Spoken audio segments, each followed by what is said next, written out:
ഇന്ന് തന്നെ ഡൗൺലോഡ് ചെയ്യൂ. കാണൂ നിങ്ങളുടെ ഫേവറേറ്റ് ഷോസ്. നീ സ്നേഹയോടൊപ്പം സന്തോഷമായിട്ടിരിക്കേ.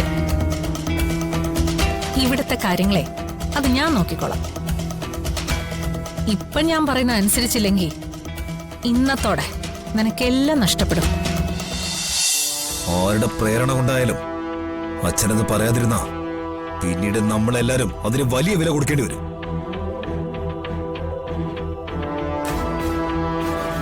അച്ഛന്റെയും മൗനമായിരിക്കും നാളെ കുടുംബം തകർക്കാൻ പോകുന്നത്. ഇനി തീരുമാനം അച്ഛന്റെയാ.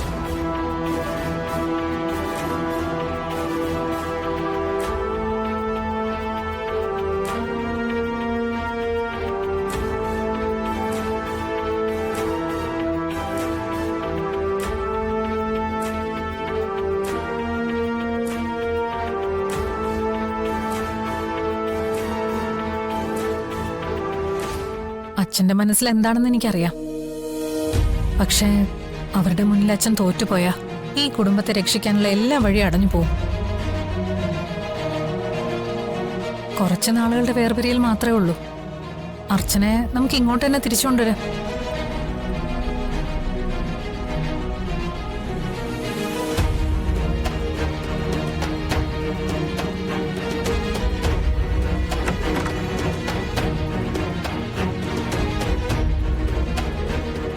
അയാളുടെ മനസ്സൊന്ന് ചാഞ്ചാടിപ്പോയി. ഇപ്പൊ ഞാൻ വന്നില്ലായിരുന്നെങ്കിൽ ഇയാള് ചെന്ന് അർച്ചനോട് പോകണ്ടെന്ന് പറഞ്ഞേനെ. കിളവാ, തന്റെ മരുമോൾ അർച്ചന ഇനി ഈ വീട്ടിലേക്ക് ഒരിക്കലും തിരിച്ചു വരില്ല. ഇതവളുടെ ഒടുക്കത്തെ പോക്കാ.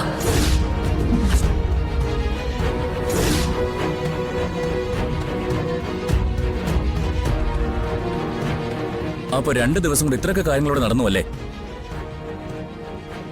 ആരെ ഈ വീട്ടിൽ നിരക്കി വിടുന്നത് നിനക്കറിയോ? ഇവിടെ നിന്ന് ആരെ ഇറക്കി വിടുന്നില്ല. ഇത് അർച്ചനയുടെ മാത്രം തീരുമാനമാ. പിന്നെ അവരെന്ത് ചെയ്യണമായിരുന്നു? പാഞ്ചാലി വസ്ത്രാക്ഷേപം ഇതിനേക്കാൾ ഭേദമായിരുന്നു. അതിനേക്കാൾ വലിയ ക്രൂരതയല്ലേ എല്ലാരും കൂടി ആ പാവത്തിനോട് ചെയ്തത്? നീ ആരുടെ പക്ഷത്തായിരുന്നു? അർച്ചനടുത്ത് ഇവിടുന്ന് പോകണമെന്നോ അതോ പോകണ്ടെന്നോ? എന്താ നിന്റെ ആഗ്രഹം? ഈ വീടിന്റെ എല്ലാ ദോഷങ്ങളും അതോടെ മാറുന്നെങ്കിൽ അത് നല്ലതല്ലേ? നിങ്ങളൊക്കെ ഇത്രയ്ക്ക് മനസ്സാക്ഷിയില്ലാത്തവരായി പോയല്ലോ. നിന്നെ അർച്ചനടുത്ത് എത്രമാത്രം സ്നേഹിച്ചതാടി. പറഞ്ഞിട്ടെന്താ കാര്യം? ഒരു പാഴ് ജന്മം. അവർക്ക് വേണ്ടി ഒരു വാക്ക് പറയാനായിട്ട് നിനക്ക് പറ്റിയില്ലെങ്കിൽ പിന്നെ നിന്റെ ജീവിതം വെറും പാഴ് ജന്മ. ഈ രക്തത്തിൽ അച്ഛന്റെ പങ്ക് എത്രത്തോളം ഉണ്ടെന്ന് എനിക്കൊന്ന് അറിയണമല്ലോ. ഞാൻ അച്ഛനോടൊന്ന് സംസാരിക്കട്ടെ? വേണ്ട, ധനുഷിപ്പ് അങ്ങോട്ട് പോകണ്ട. മിണ്ടരുത് നീ. അർച്ചനടുത്തിന്റെ ഈ തീരുമാനത്തിന് പിന്നിൽ നിനക്ക് എന്തെങ്കിലും കൈയുണ്ടെന്ന് ഞാൻ അറിഞ്ഞ പിന്നെ ഇവിടെ അടിയുടെ പൂരമായിരിക്കും.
എന്താ ഇത്ര വലിയൊരു ആലോചന?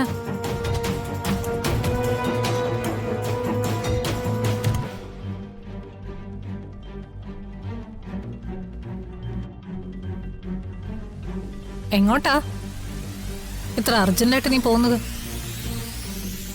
അച്ഛനൊന്ന് കാണണം. എന്തിന്? നിന്റെ എല്ലാ കള്ളത്തരങ്ങളും ഇന്ന് ഞാൻ പൊളിക്കും. കൊള്ളാം. ഇത്രയും കാലം നിന്നെ ഇവിടെ ജീവിക്കാൻ അനുവദിച്ചത് എന്റെ ദയാണെന്ന് നീ മറക്കരുത്. നിന്നെ ഈ വീട്ടിൽ നിന്ന് പുറത്തെറിഞ്ഞു കളയാൻ എല്ലാ തെളിവുകളും ഞാൻ ഭദ്രമായിട്ട് സൂക്ഷിച്ചു വെച്ചിട്ടുണ്ട്. എന്നാലും വേണ്ടില്ല. സത്യം എല്ലാവരും അറിയണം. നീ കാരണം ഈ വീട്ടിൽ നിന്ന് പുറത്താവാൻ പോകുന്നതേ ഈ വീടിന്റെ ഐശ്വര്യമായ അർച്ചനടുത്തിയാണ്. അല്ല, എന്നു മുതലാ അവള് നിന്റെ ഐശ്വര്യത്തിന്റെ നിലവിളക്കായിട്ട് മാറിയത്? സ്നേഹയെ കല്യാണം കഴിക്കുന്നതിന് മുമ്പ് അർച്ചനെ കൊല്ലാൻ എന്റെ കൂടെ നിന്നവനാ നീ. അതുപോലെ പലതിനും. അതിന്റെ തെളിവുകൾ ഓരോന്നോരോന്നായി ഞാൻ പുറത്തെടുത്ത് ഇവരുടെ എല്ലാം മുന്നിൽ നിരത്തി വെക്കണം. എന്നെ കൊണ്ടത് ചെയ്യിക്കരുത്. പരസ്പരം നല്ല സ്നേഹത്തോടെ ജീവിച്ച രണ്ടുപേരെയാ നീ ഇപ്പൊ അകറ്റുന്നത്. അതെ, ഞാൻ തന്നെ അത് ചെയ്തത്. നിനക്ക് എന്ത് ചെയ്യാൻ കഴിയും? പലതും ചെയ്യാൻ കഴിയും. അത് നിന്റെ തോന്നല് മാത്ര. അച്ഛൻ ഞാൻ പറയുന്നത് മാത്രമേ കേൾക്കൂ, ഞാൻ പറയുന്നത് മാത്രമേ ചെയ്യൂ. അതിനപ്പുറത്തേക്ക് അച്ഛൻ അനങ്ങില്ല. അച്ഛന്റെ അടുത്ത് പോയി നിനക്ക് വേണമെങ്കിൽ അതിനുവേണ്ടി ഒരു പരിശ്രമമൊക്കെ ആവാം. പക്ഷേ അദ്ദേഹം നിന്നെ ആ മുറിയിൽ നിന്ന് ആട്ടി പുറത്താക്കും. എന്നോടേ അച്ഛനിപ്പോ അത്രയ്ക്ക് ഇഷ്ടാ. ധനുഷേ, എന്റെ കുറവും പറഞ്ഞുകൊണ്ട് നിനക്കിപ്പോ അച്ഛന്റെ മുന്നിൽ ചെല്ലാനേ പറ്റില്ല. അച്ഛൻ ഇപ്പൊ നിന്റെ കയ്യിലായിരിക്കും. പക്ഷെ ഒന്നോർത്തോ, ഒരു ദിവസം അന്നിതെല്ലാം പൊളിയും. അന്ന് ഞാൻ പറയുന്നതിന് അദ്ദേഹം ചെവി കൊടുക്കും. നിന്നെ ഇവിടുന്ന് പുറത്താക്കുകയും ചെയ്യും. നിനക്കിപ്പോ എന്താ വേണ്ടത്? എന്നെ ഇവിടുന്ന് പുറത്താക്കണോ? അതോ സ്നേഹയോടൊപ്പം ഉള്ളൊരു സന്തോഷകരമായ ജീവിതം വേണം? അല്ല, നിനക്ക് വേണമെങ്കിൽ ഇപ്പൊ അച്ഛന്റെ മുമ്പിൽ ചെന്ന് ഇതൊക്കെ പറയാം. പക്ഷെ നിന്റെ ഇവിടുത്തെ ജീവിതം അതോടുകൂടി അവസാനിക്കും.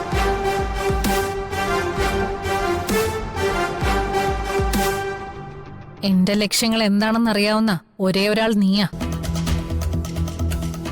ഇപ്പൊ നിനക്കൊരു സമാധാനമായൊരു ജീവിതമുണ്ട്. അത് ഞാൻ നിനക്ക് അനുവദിച്ചു തന്നതാ, ഒരു പരസ്പര ധാരണയുടെ പേരില്. അത് നീ തെറ്റിച്ച പിന്നെ സ്നേഹയോടൊപ്പമുള്ളൊരു ജീവിതം അത് നിനക്കുണ്ടാവില്ല. നീ സ്നേഹയോടൊപ്പം സന്തോഷമായിട്ടിരിക്കുക. ഇവിടുത്തെ കാര്യങ്ങളെ അത് ഞാൻ നോക്കിക്കോളാം. ഇപ്പൊ ഞാൻ പറയുന്ന അനുസരിച്ചില്ലെങ്കിൽ ഇന്നത്തോടെ നിനക്കെല്ലാം നഷ്ടപ്പെടും. അതോർത്താ നിനക്ക് നല്ലത്.